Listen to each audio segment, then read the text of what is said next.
सौर मंडल परिवार में सबसे महत्वपूर्ण ग्रह पृथ्वी है, जिसमें जीवन पाया जाता है। 7 महाद्वीपों में एशिया महाद्वीप सबसे बड़ा है और उस महाद्वीप में एक स्थान हिमालय, जो भारत के ऋषि मुनियों की भूमि है, जहाँ संसार को विश्व शांति का प्रेम दिया जाता है। भारत माँ के इस मुकुट हिमालय पर, ऋषि मुनियों की तपोभूमि पर जो शक्ति संसार को संपूर्ण में मिलती है, वो यही एक भूमि है। भारत देश ऋषि मुनियों का देश, नई ऊर्जा प्रकट करने वाला देश, जीवन को संदेश देने वाला, जीवन को प्रकट करने वाला। आज मैं भारत के नवयुवक, नवयुवतियों, बुजुर्गों, माताओं, बहनों से ये प्रार्थना करूंगा कि वो भारतीय संस्कृति के महत्व को जाने। विश्व में नव वर्ष पूरे विश्व में उल्लास के साथ 1 जनवरी को मनाया जाता है, लेकिन भारतीय तपोभूमि, ऋषि मुनियों की भूमि, हमने विश्व को शांति का संदेश दिया, हमने विश्व को नई दिशा दी। आज हम अपनी संस्कृति को भूल बैठे हैं। हमारे देश के नवयुवक बच्चों को आज हम पूछे तो उनको ये नहीं पता कि उनका नव वर्ष कब शुरू होता है।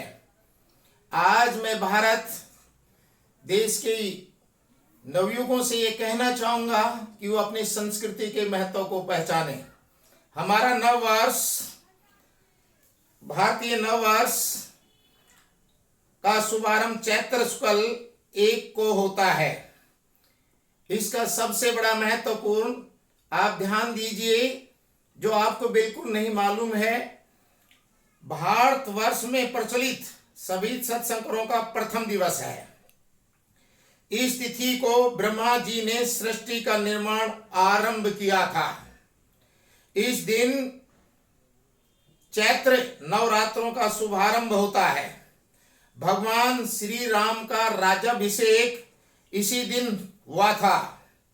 महाराजा विक्रमादित्य द्वारा विक्रम संवत का शुभारंभ, धर्मराज युधिष्ठिर का राज्याभिषेक इसी दिन हुआ था। संत झूलेलाल जी का जन्मदिन भी इसी दिन मनाया जाता है। गुरु अंगद देव जी का भी जन्मदिन इसी दिन मनाया जाता है।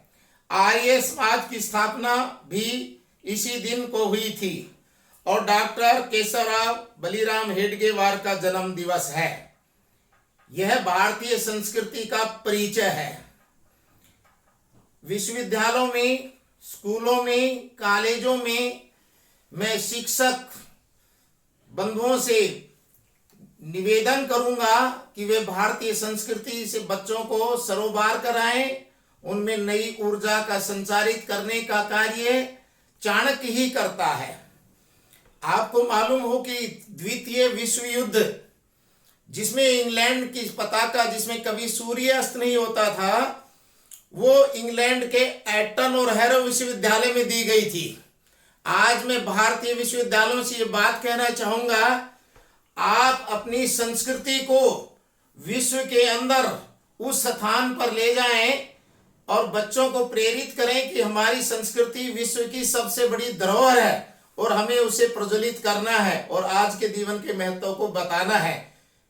चैत्र शुक्ल का क्या महत्व है, ये चीजें हमें भारत में, पूरे संसार में प्रसारित करनी है।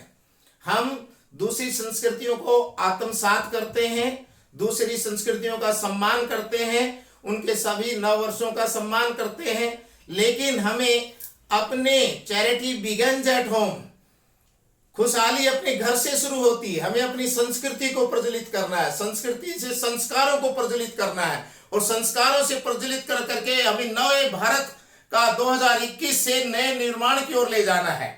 और ये काम एक टीचर का दायित्व है, विश्वविद्यालयों का दायित्व है, स्कूलों का दायित्व है। वो इस शक्ति को बच्चों में प्रेरित करें। मैं आज के दिन सब लोगों से हाथ जोड़कर यही प्रार्थना करूंगा। जय हिंद, जय भारत।